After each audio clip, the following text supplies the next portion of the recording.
Easily one of my favorite updates that I think it's going to keep me playing for a long time is the Combat Mastery Achievements.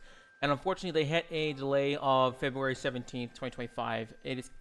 They're supposed to be slated for a late January release of literally like next week, but it looks like we're going to be getting those a little later. And the main reason why is, as detailed in the dev blog here, is they want to make sure that it's polished. And in my honest opinion, I really think if it's in a true state of like it needs polish, I am all for polishing, because it's one of those things that everybody loves a nice smooth launch. Nobody loves a really rocky, incompleted launch of content, especially on content that you're highly anticipated for. And I think the combat achievements is definitely one of those things that people have been asking for years, and it is going to be really important for it to have a smooth launch, especially after all the controversy that's been going on with the whole membership shebang. And I think that pushing it back to make sure it's a smooth release is a much better decision, as opposed to rushing it out the door and trying to fix on the back end, because no one actually gets a smooth combat content release when you have a whole bunch of stuff to fix on the back end. Like, look at Vorkath, for example. Vorkath's one of those bosses that released with a really big hype, and everybody was super excited, myself included. And it is by far one of the worst mechanically deprived, unfamiliar pieces of shit on the face of the planet. But it is still one of those things that I do because I am looking forward to the hopeful change that they will go in and fix the things they would fix, which was like making mechanics more clear to see, making that Zemmermorgul isn't going to kill you like all of a sudden with no indicator. So a bunch of stuff like that. So that's an example of a boss that was never really fixed, or a piece of content that was never really fixed on the back end after a few years. And so if they're going to go back to making sure that the combat achievements do get a smooth release, that is the really important thing. So I am all for a February 17th release, as long as it is smooth, polished, as they are indicating to us, and making us wait longer, right? Because you gotta think about it as well. When you delay an update that people want to do, this is more sub time, because some people's membership might lapse in this time, right? So you are banking that someone will extend a membership or renew a membership when this is released. So who knows? I know myself, I will be highly occupied going for the master tier of the achievements. There's a huge blog here on Reddit. I'll link it in the description, and it pretty much gives a really beautiful rundown on everything as well. And I would love to see all of these implemented in game. One of my favorite things I'm really looking forward to is honestly the going for the easy through elite tiers, and then eventually going for the master and grandmaster tiers. That's going to take a really long time. That's going to be a really fun grind, and I'm looking forward to that immensely. And then in other news as well, we get interface sharing. So as cool as that sounds, right? I think that will solve a lot of problems with like new players coming into the game, new players with friends coming into the game, because the interface is hands down one of the worst things to fight with when you first start this game. It is information overload. Like, if you go ahead and look at my screen now, right? I'm going to switch from my beautiful old school overlay to my regular overlay. Like, brother, there's so much information on this little bit of screen. And I play on a 44 wide monitor, right? I play on a 44 ultra wide monitor. So you guys don't even see everything because I have to ratio it off. But I have loot data, clan chat data, my skills, all these other things, prayers, the chats, like all these different chats. And then I got a million ability bars, the skill stuff on the bottom. You got your inventory, you got the actual utility bar here. This, your player inventory, the familiar, and then you got your map. And that is like, this is me after so many hours of tinkering with my interface to make it, one, easy to follow for the viewer, easy to follow for me, easy to follow for new players. And so I think this is going to be a really big game changer, because when you got your buddy coming on, right, and he's just like, hey, I need a new interface, I don't want to be using this really disgusting default one anymore, can we swap it up, can you help me out? And you're like, oh, absolutely, dude, I'd love to help you.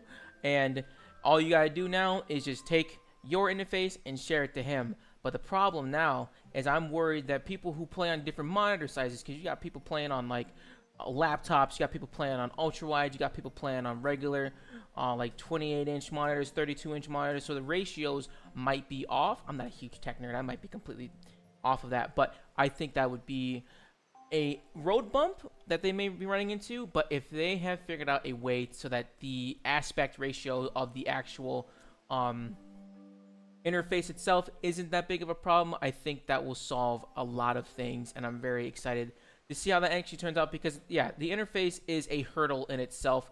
It's a barrier to entry for new players. It's a barrier to progression for players who are trying to get into PVM, get into clue scrolls and stuff. So that's really, really exciting. And again, like, interface sharing will release on February 3rd, allowing you to grab your favorite interface setups and formats from other players, whether you want the ultimate clue scroller interface or something for your first full manual PVM. This is going to be something that comes in super handy. No more pausing and unpausing YouTube tutorials. There is that classic RuneScape humor of they know that they got that meta fourth wall breaking right there. That's really good. I think that's really, really cool. This is probably like a direct response to feedback over the years, and I think that this is going to be a tremendous, tremendous change. And of course, you got DXP coming up, and then that is pretty much all of the news there. Now, I would love to talk about the combat achievements here. It is something that I'm very, very excited about. I'll give you the great TLDR of the Reddit post here. So the combat achievements are an upcoming update, now early February, focused on the bossing journey with a wide spread of types for a variety of players. There's 6 difficulties from easy to grandmaster and 5 types within those difficulties. There will be around 550 achievements on release. Rune score will stop being awarded past elite tier, and comp trim will not be added to the combat achievements. Insane final boss and golden reaper unaffected. So there's 5 different types of damage achievements. All right, you got speed, mechanical, kill count, perfect, unorthodox. Speed, how fast you kill it. Mechanical, how perfect you kill it. Kill count, kill count, defeat the boss in a number of times. Kill count, defeat the boss a number of times. So this is actually kind of interesting, because I thought they weren't going to be adding kill count to it, because he explained it pretty much that kill count is more of Mod Pigeon. Mod Pigeon pretty much goes in there like, hey, kill count isn't really a test of skill, it is a test of time, because you're not fighting the boss that much. By the time you get like your 10, 30, 40, 50 kills, right, you pretty much got the basics down, and then you can refine that, but all that is like a time sink, right? So I'm actually surprised they did include a kill count, but I'm glad that it's going to be kind of low. Like it says 10 Zuck instead of 100. Perfect, complete a number of mechanics to indicate a good kill, all within the same kill. So it's like dodging Carapac. So let's look Carapac real quick. Okay, he's got 4 mechanics. That he's got the time warp thing, which is when he will like raise his staff, drop the thing, ball comes out, stuns you. Then he's got a slam attack, jumps in the air, 2-second tick, drop down, slam on you. Third mechanic is when he will summon these giant lightning walls. Lightning walls go across the room. And the 4th mechanic is, if you're doing hard mode, is when he will summon his clones. You kill the clones, and then you kill Carapac. So a perfect kill of that would probably be doing not getting stunned by the first attack, not getting hit by the slam attacks, not being damaged by the wall attacks. 4th one is probably getting all the clones down within a time period, and then killing Carapac, of course, without dying. So that would be an example of a perfect kill in my eyes, and what's what I would expect. And then, of course, you got unorthodox, which is literally the complete opposite. Get hit by the stun, get hit by the slam, get smashed by the walls, kill the clones, don't go into the your clone during phase 4, and then have to do the full damage of that without going into your clone. Stuff like that is probably what an unorthodox kill would be. And then, of course, that's going to the awards. If you're interested in reading the rest of the post, you can go ahead. I'll link it in the description. Take a look at that. And then rewards, of course, most of these are going to be a few cosmetics alongside maybe some buffs that will go along with that. I have a video going through more detail of the combat achievements that I will link in somewhere here in time card. And go ahead and check. I'm going to link a video here in the description somewhere so that you guys can go and check out the video that I covered on this to see what the combat achievements actually have. And then if you want to check out the full hour-long VOD, I will put that in the description as well. They posted the Twitch podcast as well to show and go into a complete detail of everything else. And then from easy to elite, cosmetic, minus a couple things that improve quality of life. And then you got Master and Grandmaster, which are truly as well cosmetic, but then you get the red aura and the Super Saiyan Piss aura from Grandmaster. So that's going to be an exciting one to go for. I would love to get Grandmaster because that's just like flexing on him, but Master would be really good as well because like, these are both going to be really big, really big ones to go for. It's going to be a tough one. That's going to be exciting.